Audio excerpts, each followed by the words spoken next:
This is Dr. Bashar Atiquzzaman welcoming you from Orlando, Florida. Today is a wonderful day in Orlando, Florida, a sunny day. We're also in the middle of 29th New York International Bengali Book Festival. And right at this time, it's my privilege to introduce you a wonderful writer, but at the same time, she's also daughter of a very renowned person, a very historical person who's really engraved in the culture, literature. When we talk about that Bangladesh, Bangla, his name is right there. So today we are here with Nawshaba Khuda. Nawshaba Khuda is the daughter of Hamidur Rahman. You know Hamidur Rahman, he is an architect, an artist.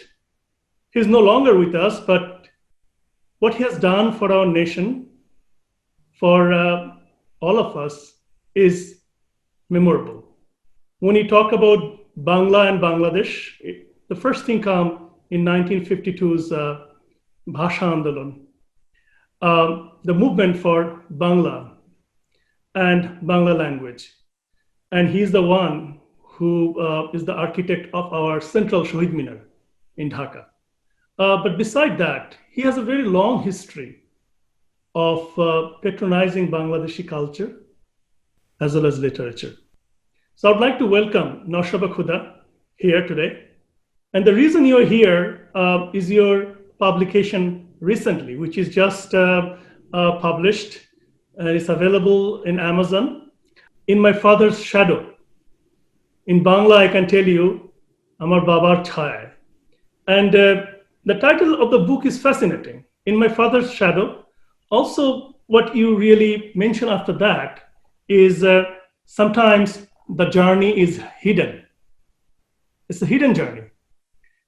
Yes, we don't know much about the life and work of Hamidur Rahman, but you have seen very closely what inspired him to do something, what he wanted to tell our nation.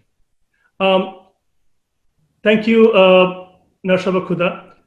First, I would like to ask you one question. What inspired you to write this book, and why you say that sometimes the journey is hidden? What do you mean by that? Thank you so much for welcoming me to the show and giving me the opportunity to talk about the book and my father. It's my pleasure. The title of the book actually was very particularly chosen because I wanted my readers to know that I am writing this book in honor of my father, and to be able to hold up his legacy is a huge accomplishment for me and for my family. The title, In My Father's Shadow, is basically saying that I'm my father's daughter. And the journey is hidden is actually the first line of the poem that I start the book with. And the poetry goes, sometimes the journey is hidden and the road is unexplained, and the answers are all up to you.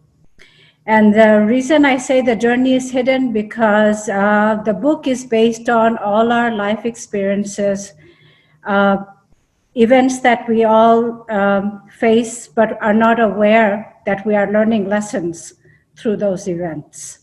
So that's why I say that the journey is hidden, because we don't really know when we are acquiring the lessons that we have to later on play in our life. That's fascinating. And I have go through the book.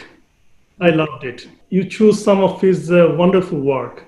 I know all the work is very difficult to put in there. The extent of the work he has done, his artwork, his murals. But also you included some fascinating poem. I've read your poetry before. I read your writing before. So you have all this beautiful work of your dad, but also you included some wonderful poetry there. Small, very small, but very strong. What's your intention to include those in this memoir? Well, I would say that I like to think of my poetry as a form of self-reflection. And the reason I say self-reflection is because when I write, I feel like I'm actually looking into a mirror. And that is the reflection that I want people to feel, that when they read the poetry, that they are able to see themselves like a mirror reflection. And I think in order to do that, you don't have to really write long poetry. It just has to be powerful and meaningful and to the point. And I think that also correlates with the hidden journey, because a lot of the poems, I think you'll see that there's meanings behind the words. And all of the poems, I hope that the readers can see themselves in the poetry and they can relate. Hamidur Rahman, did he write any poetries? Yes, actually, I'm so happy you're asking me that, because some things the public has never heard about my father's personal life. So my father used to write poetry, he used to write short stories, he used to sing.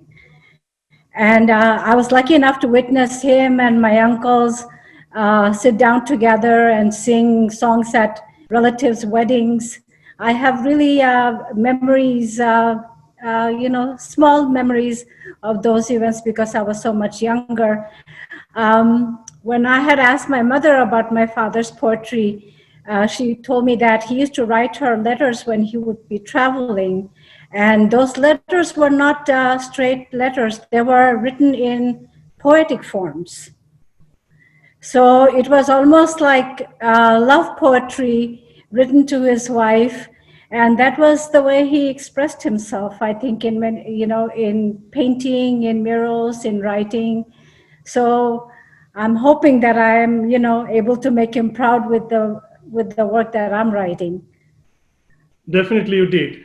I'm curious that the writings he has, especially those letters, those are mostly unpublished. And is it still available? Did your mother collected any one of those, or do you have any intention to publish it in future as a unpublished writings of your father? Yeah, I'm actually trying to get hold of some of his work. I mean, it will go back many years, and since I'm in America and most of his materials are still in Bangladesh, it's hard to get hold of them. But I have found some pieces, and inshallah, I will be publishing it in the next book. Which I'm already working on the project. So I really do want people to see some of his work in his own words, which I don't think has ever been out there. So I'm very excited to do that. Oh, that would be great, and we'll be waiting for that, because that would be something which we don't know. And you're talking about your father, Hamidur Rahman. Hamidur Rahman is a name we all know, and because Hamidur Rahman migrated to Montreal, Canada. I mean, before that, he was in the United States. He teaches. His mural is in some of those famous places, and in both the countries. His works in some wonderful works are in different museums. Now, his personal life, which you have seen, his loving daughter, and can you share one of the sweet memory you have with your dad? I would love to, actually, because I really want the public to get the feel of the kind of man he was behind his art. He was a very loving father, and one of the very fondest memories I have is when we first moved to Bangladesh from Bangladesh to London in 1972.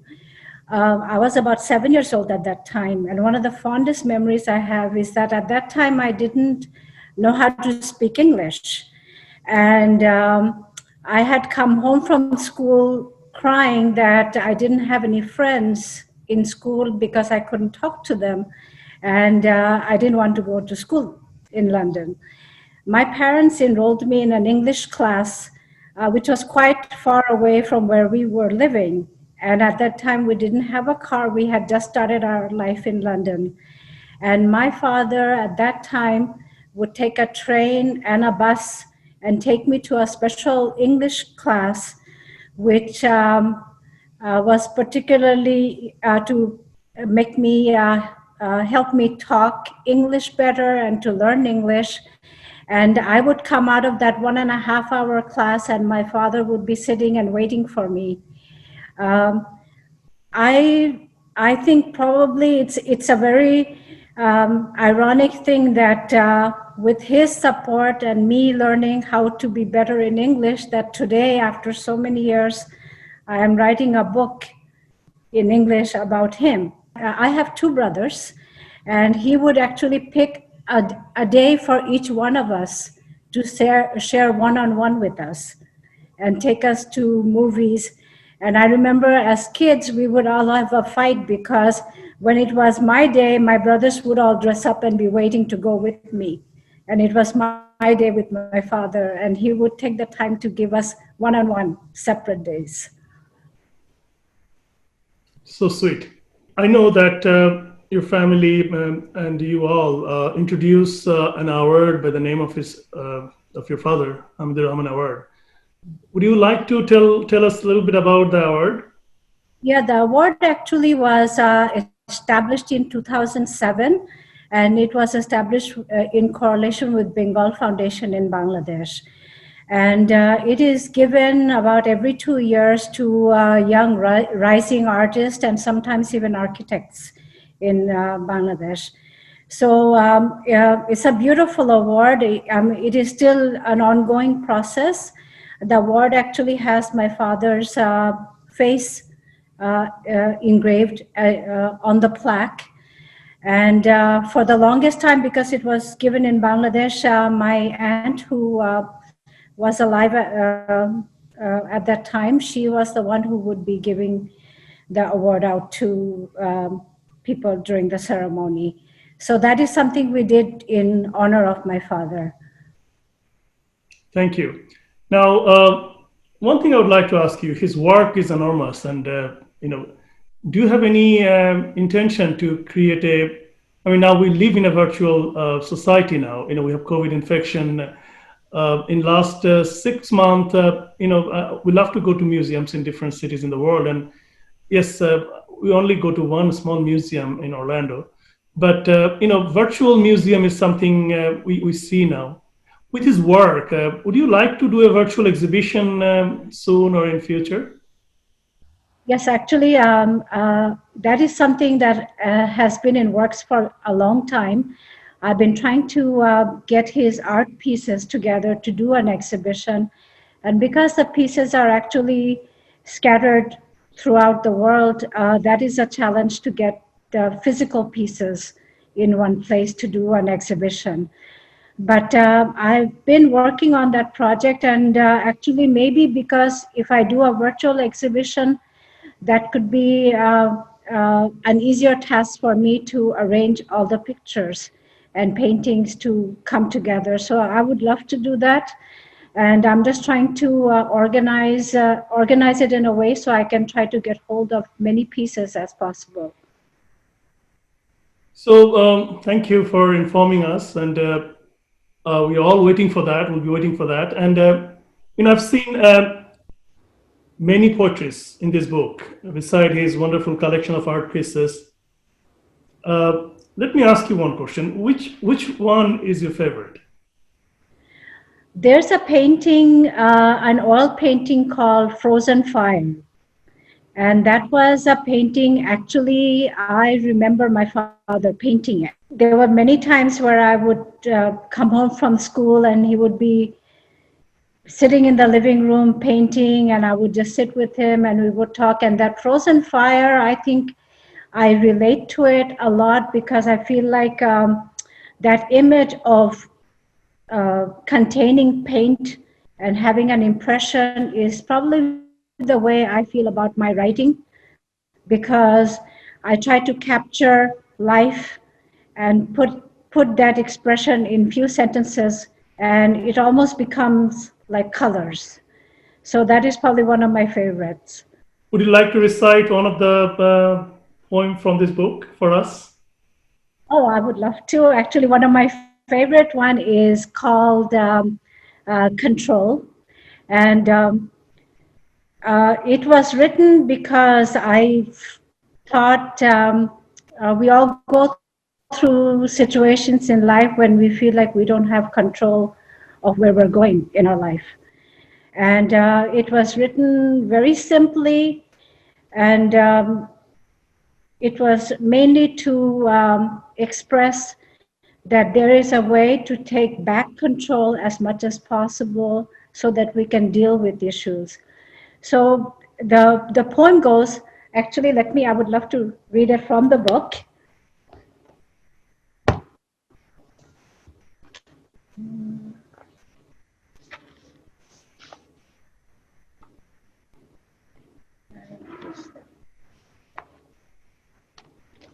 The poem is called Control, and it says, don't confuse my love for weakness.